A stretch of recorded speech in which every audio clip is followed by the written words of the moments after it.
Okay. Hi everyone, welcome back to Supposedly Fun. I am Greg, here today to do a kind of mid-year wrap-up, but I'm going to do it in a bit of a different way because I did just do the mid-year book freakout tag, so I feel like I've already covered some of the best books I've read this year and some other categories. So I was thinking about how to do something a little bit different, and what I decided is that instead of focusing on my favorite books of the year so far, because I'm likely to keep talking about those books, I will kind of do some highlights of books that I liked but just didn't make it onto my list of favorites for the year, and then I will talk about the books I've liked the least so far this year because that's just kind of fun to do. So here are the books that I am not really going to talk about today because I think these are very likely to pop up again at my year-end list. Those are, of course, A Fine Balance by Rohinton Mistry, A Place for Us by Fatima Farheen Mirza, The Gifts of the Body by Rebecca Brown, The Best We Could Do by an author whose name I should really look up how to pronounce this name, Daisy Jones and the Six by Taylor Jenkins Reid, as well as Educated by Tara Westover, and The Five by Hallie Rubenhold. These are all great books, definitely worth your time. I recommend them. I will put links to videos where I discuss them down below. Okay, moving into the highlights, let's talk about Station 11 first by Emily St. John Mandel. This was my first read of 2019. It is set in two different timelines, both beginning on the night a famous actor named Arthur Leander dies on stage during a performance of King Lear. The book then tells his story leading up to the night of his death, as well as the life of a woman named Kirsten, who was a child actress on the stage that night, and who has now survived a flu pandemic, and she has become an actress in a traveling band that brings Shakespeare to the scattered communities that remain. I think Mandel works too hard to keep tying the two storylines together in a way that ultimately makes the story predictable for me. Still, it was a great way to kick off the reading year that has been 2019. Next, let's talk about Unsheltered by Barbara Kingsolver. Now, Kingsolver is a very politically conscious writer, and this novel is no exception. It's very much about displacement. And one of the things I really enjoyed about this is how Kingsolver explores the idea of shelter from very different angles. There's the idea of the literal shelter of having a home and the figurative shelter as provided by a parent or by the government or by religion. It also looks at how exposed you can feel when that shelter is taken away from you. It does this by telling the story of Willa Knox, who is a 50-something woman who has done everything right in her life, or everything that she was told she should do, but now she is penniless and living in a house that is literally falling apart, with her husband, her father-in-law who is dying, two adult children, and her baby grandson. In telling the story of Willa and the generations of her family, Unsheltered tells the story of how society is failing us in general and how we all face uncertain futures. Next, let's talk about All That Heaven Allows, a biography of Rock Hudson by Mark Griffin. This is a very straightforward biography. It promises you the life of Rock Hudson. It gives you the life of Rock Hudson. As such, it does not go very deeply into the larger impact of Hudson's life outside of the fact that he was the first celebrity victim of the AIDS epidemic. And I think that is why I can't count it among my favorites. I feel like I wanted more of the bigger picture of Rock Hudson's life. But this book is so thoroughly researched and it's presented so cleanly that I think it doesn't even matter that it doesn't set its sights any higher than what it presents. As a closeted gay man, Rock Hudson became the biggest star in Hollywood. Going movie by movie, All That Heaven Allows reveals what Hudson's life was like, how his career went. I think using each movie as a framework for his life is a very interesting approach, and it kind of works because why he makes choices to be in certain movies and how those movies land with audiences kind of define the course of his life as an actor. And it also covers the heavy emotional cost of remaining in the closet during the course of his life. It is a great read. Now we get to Women Talking by Miriam Taves. In this novel, a group of women in a Mennonite village meet in secret to decide their future after finding out that men in their community have been drugging them in their sleep and sexually assaulting them in their sleep. It is inspired by a true story, which makes it seem all the more harrowing to read. Furthering the predicament of these women, they don't speak the same language as the people in the town or the country around them. They have no experience of the world at large. So for them to have to weigh the cost of leaving everything they've known, the entire life they've known, all the people that they know, it's very heavy, and Miriam Taves does a great job getting that across without making it feel like despairing. which is, I think, speaks very highly of her talent as a writer.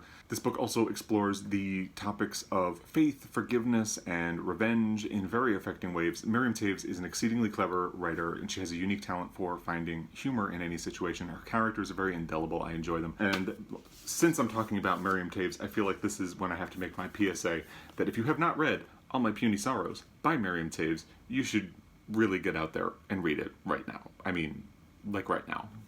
In a way, Becoming by Michelle Obama was a bit of a gimme because I adore Michelle Obama. I mean, I adore her. I just adore her. Let me say I adore her one more time to hammer it in. I adore her.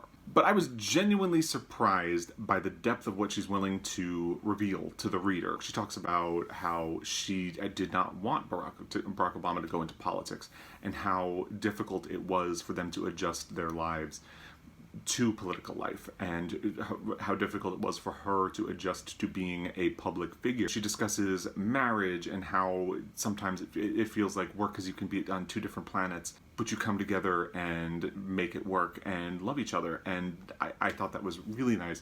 And so many memoirs and autobiographies feel very superficial, and it's as if the author wants to keep a shield between them and the reader and not reveal too much. So it feels very refreshing that Michelle Obama feels ready to say, well, this is my life. This is what it's been like, and you shouldn't be afraid to talk about your life and the things that have affected you either. She talks a lot about race and the difficulties of being a black woman climbing the corporate ladder, or just living her life and doing anything, being a black parent in this country. And it's all very interesting. And she talks about ways in which she is really no different from the other people in the community where she grew up. In Chicago, she just had opportunities that she was able to take advantage of. And I absolutely adored this book. I had been really nervous to read it because we were in such a tense political moment right now. I thought this book was just going to stress me out, and instead it really lifted me up and gave me the motivation and the courage to keep going and pay attention to the news and do my part in the world. Then there's The Library Book by Susan Orlean. Now this book is ostensibly about the 1986 fire that ravaged LA's Central Library. It has poignancy to spare, but it lacks a bit of focus and cohesion to me. Like I said, ostensibly it's about the fire, but in many ways, Susan Orlean is much more interested in writing a love letter to libraries. And in writing that love letter, she does everything from talk about her own personal history with libraries to, at one point, it feels like she's running through every single head of the Central Library in LA, one by one, to almost the present. There's so much in this book that I think is fascinating. And the ending of it, I felt particularly relevant to me, and so I enjoyed this book and I recommend it, but it also feels a little bit scattered. I kind of wanted a little bit more tightening and a little bit more focus, although I did enjoy everything that was in it.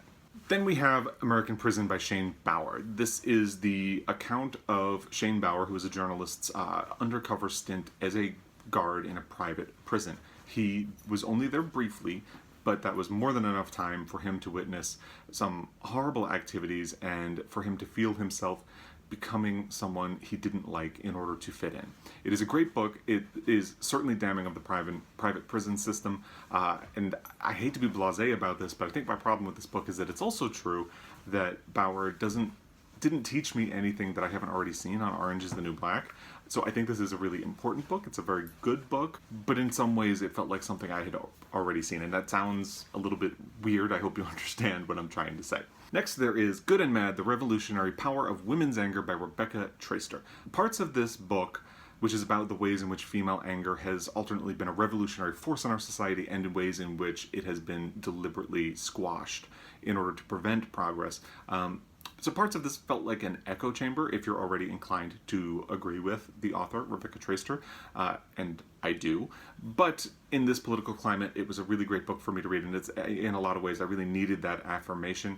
And there are enough segments of it that gave me new information, so I still feel like I came away enlightened. It was a perfect balance of me agreeing with the author and learning new things, I thought. Then we have Small Fry by Lisa Brennan Jobs. Now, Lisa Brennan Jobs' big claim to fame is that she is Steve Jobs' daughter. She is the daughter that he denied paternity of until a court-ordered DNA test confirmed that he was in fact her father. Lisa Brennan Jobs spent her life stuck between both of her parents, who are kind of artistic types in their own ways. If you've watched my channel, you know I have a foster son, and in telling her story, I was repeatedly struck by how similar Lisa Brennan Jobs' story is to the life of a foster child, even though she was raised by her biological parents.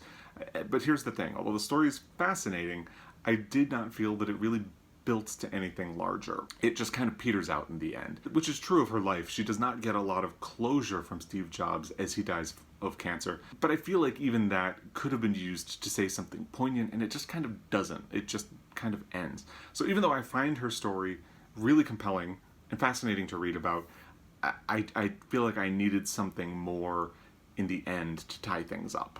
And finally, for the highlights, we have Adele by Leila Slimani. I think I respond very well to Slimani's writing style, which essentially is that she writes literary fiction novels in the style of a psychological thriller.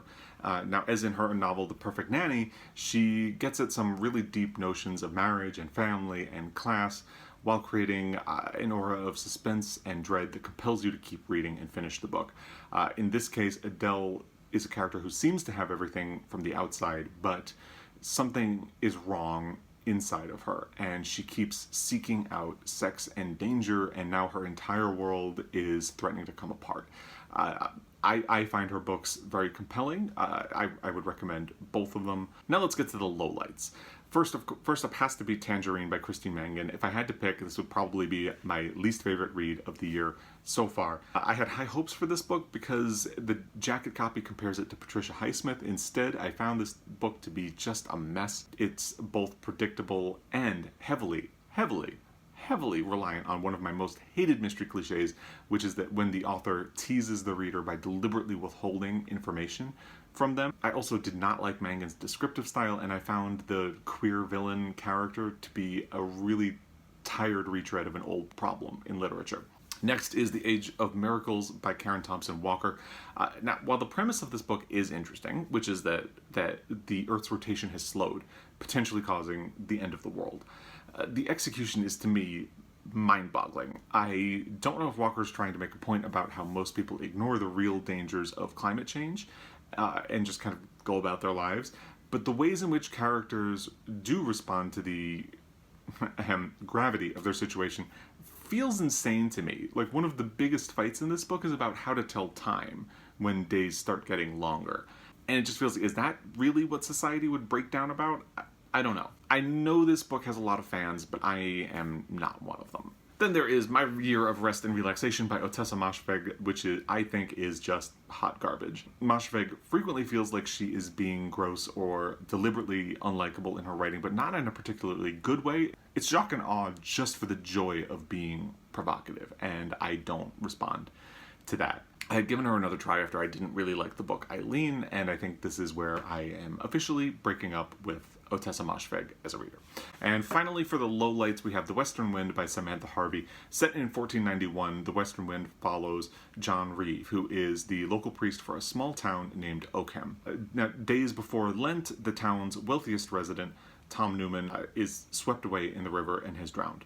The story is told backwards, so we begin on the fourth day after the incident and go back to the next chapter is the third day, the next section is the second day, and then we end with the day that the incident happened. And this is supposed to, along the way, tease out details of whether or not Newman's death was an accident, a suicide, or a murder. The real problem I have with this book is that in order to make this backwards structure work, Harvey chose to misrepresent things in the beginning. I saw somebody online who had really loved this book and said when they finished it, they went back to the beginning just to see how she had done it, and they were amazed. Well, I finished it and also went back to the beginning, but I felt cheated because, like I said, I don't want to give any spoilers away, but she deliberately misrepresents the way things are happening on the fourth day, so you won't guess what's happening on the first day. And I just really did not appreciate that.